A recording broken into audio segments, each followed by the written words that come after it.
Live from New York, it's the show that's bringing you even more Nick Wright. It's First Things First today.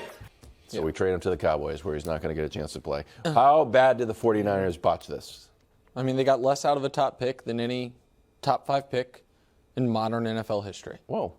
I mean, that's just the facts. No. As far as snaps or games played, no player drafted in the top 5 has ever played less for a team than the Niners just got from Trey Lance. So, disaster? Yeah. Unmitigated? Franchise altering? Sure. I mean, it is. And we can give the Niners credit for excellent roster development, for finding gems in the draft like Hufanga, who's an all-pro they got in the mid-rounds, for having maybe top to bottom, not maybe, definitely a top 5 roster, and what some people would argue is, outside of the quarterback position, the best roster in football, while also saying this one total inability to correctly evaluate the quarterback position, to have a plan and stick with it, is likely the reason that a team that could have won multiple Super Bowls is going to end up with 0. Well, and that's crippling. And so if you just always wanted the Brock Purdy type, who now you're in love with, just don't screw it up, be a caretaker, then you stay there at 12 and either draft Brock Purdy 1.0 and Mac Jones, or you keep Jimmy Garoppolo and you draft the guy who went 12, Micah Parsons. If you wanted a true difference maker to the tune of trading 3 first-round picks and a third-round pick for an elite athlete, then you see it through. Instead, they went half measure, followed by falling backwards into Purdy and hoping and praying he's the guy. And if he's not, at least we have, checks notes, Sam Darnold. It's a disaster. Maybe it won't kill him, Brew, but it's not a disaster. A disaster. It's not. Now, look, there is no way to defend that they screwed up the draft. Well, then. What was it, 3 years ago? Right. Yeah. All right, to give up all of that for a guy that didn't play. I mean, I'd argue a Ryan Leaf, a Jamarcus Russell. Those were worse for a team, but it's worse because the Niners are still in good position. All right, so there's no defending giving up all of that for a guy that played 4 games for you or started 4 games for you. I would also argue that the end of it was bad too, because look, Trey Lance, with their injury history at quarterback, and we've talked briefly about how it's some of their blocking schemes create that with the quarterbacks getting hurt. Brock Purdy, number 1, could get hurt. We hope not. Number 2, I don't think so, but could turn back into a pumpkin, okay? Yeah. Sam Darnold, your backup. We haven't seen him play good football. Maybe he will in this offense. Maybe he won't. My point is, what was the harm in keeping Trey Lance as your third stringer in case the guys in front of him get hurt? So on the beginning and the end were bad. Here's where I disagree with you, Nick. It's not a disaster. That remains to be seen. What if they win a Super Bowl with Brock Purdy? I hesitate to even say with Sam Darnold, but with Brock Purdy in the next 2 or 3 years. Can we really say it was a disaster, especially if Trey Lance, we don't hear from him again, which is very possible. He's not going to play anytime soon in Dallas. So if we don't ever hear from Trey Lance again and Brock Purdy becomes a guy that may make a Pro Bowl or 2 and they win a Super Bowl, how in the world can we say it was a disaster? And Purdy maybe even more than that. If they win a Super Bowl, then listen, I think the Rams, the way they have run their team over the last few years, is foolish. But they won a Super Bowl. This won't be that, though. You admit that. They're not going to fall apart like that. No, I don't think that at all. My point is, winning a Super Bowl is kind of the panacea for everything. Like, you can't blame anyone. We won the Super Bowl, hard to win. But what I am saying is, Brock Purdy now, in my opinion, must be considered consensus better than Jimmy Garoppolo for this to be salvageable. Because they had Jimmy Garoppolo. Right. And they forced him out of the building because they said, we must get better at this position. We have to have a difference maker at this position. And then they didn't have the stomach for it. Was that it, though? See, I just, and you've been saying that, for a few weeks now, that, 2 years ago they were all in on Trey Lance, or a year ago. I'm not so sure they were. I think they wanted to they knew Jimmy G, you couldn't trust him because he might get hurt. which is obviously the case almost throw the every ball year. to the wrong So team number one, at a prime moment. he wasn't great, but the injuries was a problem, and they wanted to get off of that money and get a quarterback on his rookie scale so they could build around him everybody else, which is what they've done. And so who was going to start if not Jimmy G? It had to be Trey Lance. Brock Purdy, I don't care how good Brock Purdy may have looked in preseason. You are not starting Mr. Irrelevant ahead of a guy you drafted third his rookie year. They could have gotten Sam Darnold, traded for him. He's Steve but Young. I'm just saying, them putting in Trey Lance last year as a starter didn't mean, we found our guy. It was like, okay, we're moving on from Jimmy. But hold on. But it was either him or Jimmy G, and they didn't trust Jimmy G to stay healthy, and they wanted to get off his money. No, but they didn't get off his money, and he was on the roster. They got off some of it. You're right, but he was on the roster. They could have started Jimmy G last year. They made it very clear we think we need a real. They could have just stayed at 12 and see if Mac Jones falls to him or see if Trey Lance falls to him. It isn't. There's no denying that. Absolutely. And my point is, to take a player that you knew was this raw, that you knew was going to be as big of a work in progress as anyone in the draft, and then to abandon it this quickly, not just in service of Brock Purdy, but in service of Sam Darnold, is an all-time disaster. Well, you know what that tells you. They don't think he can play. I think it's one thing for Brock Purdy, who played much better than him. For Sam Darnold, to go out and get Sam Darnold, you don't think Trey Lance can play. The surprising trade shocked fans, sports analysts. What was Dak going to do?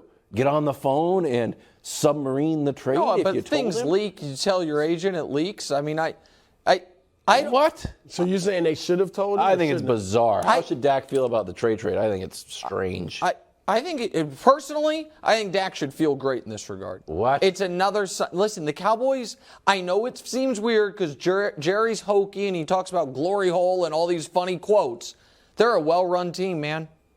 They hit on the draft. They don't have a single bad contract. And they just bought as low as you can buy on a potential high upside. And the reason you don't have to tell Dak is because he is not Dak's competition. Right. He is eventually Cooper Rush's competition.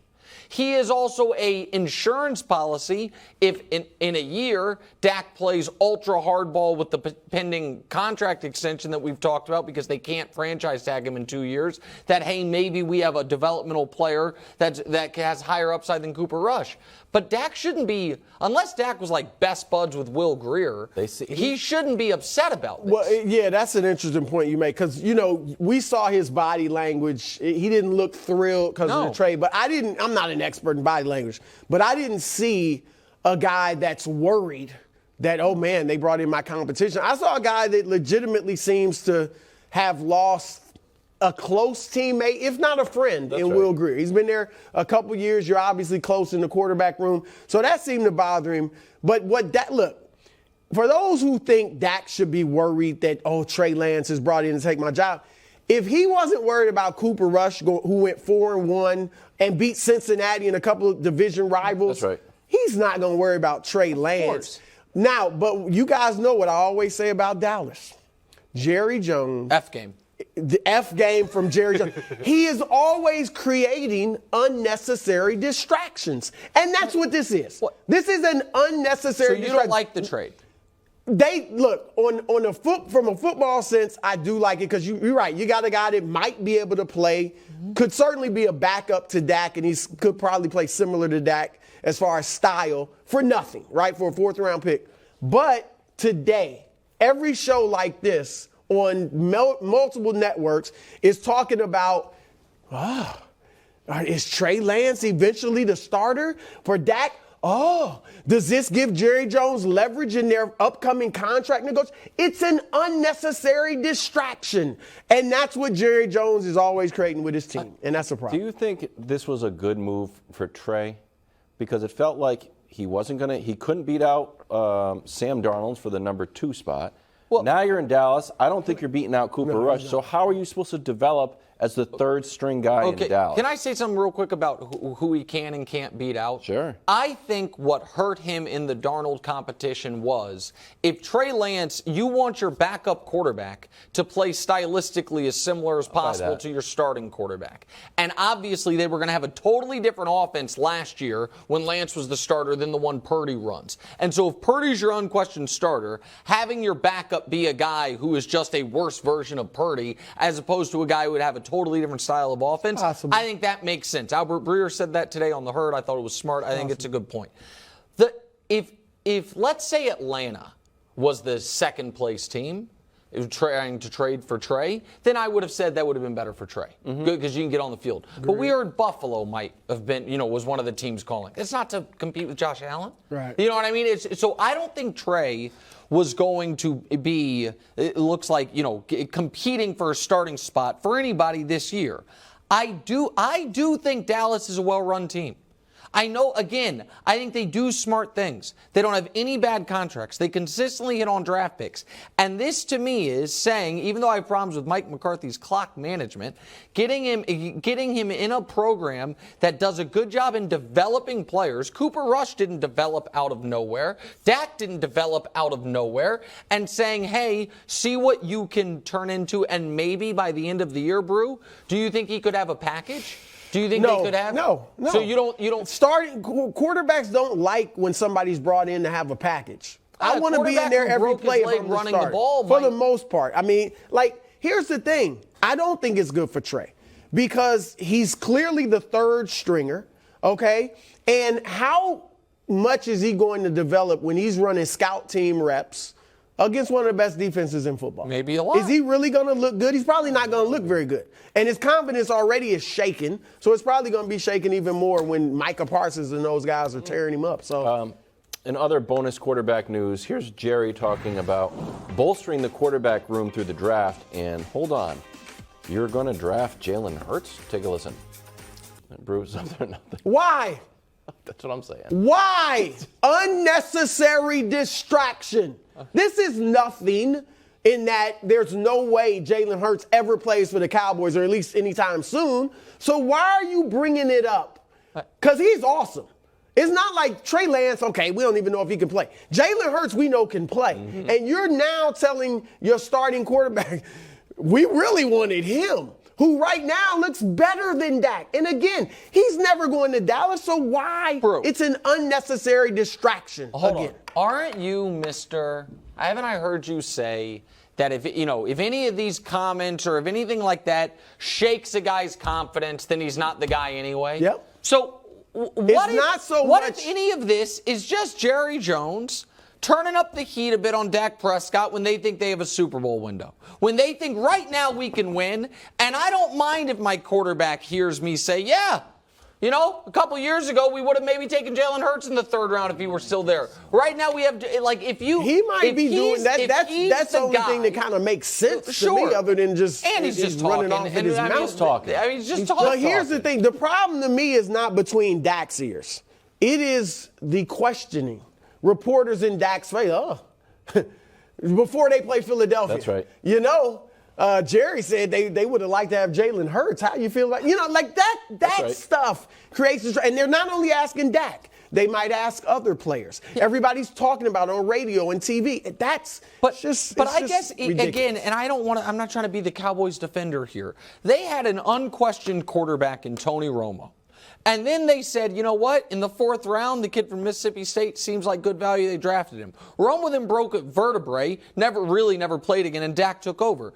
If that's your history, would it not make sense, even if Dak's your unquestioned quarterback, to say, hey, the kid from Oklahoma via Alabama, if he falls to the fourth round, makes sense. Trey Lance for a fourth-round pick makes sense. Well, Jerry volunteers everything, man. I mean, he Say it, Nick. No, I'm not saying unnecessary. No, I thought you were going to say silly. Good. No, that too. Good. Thanks for watching. Subscribe here to get more from the show and to check out clips from other shows on FS1.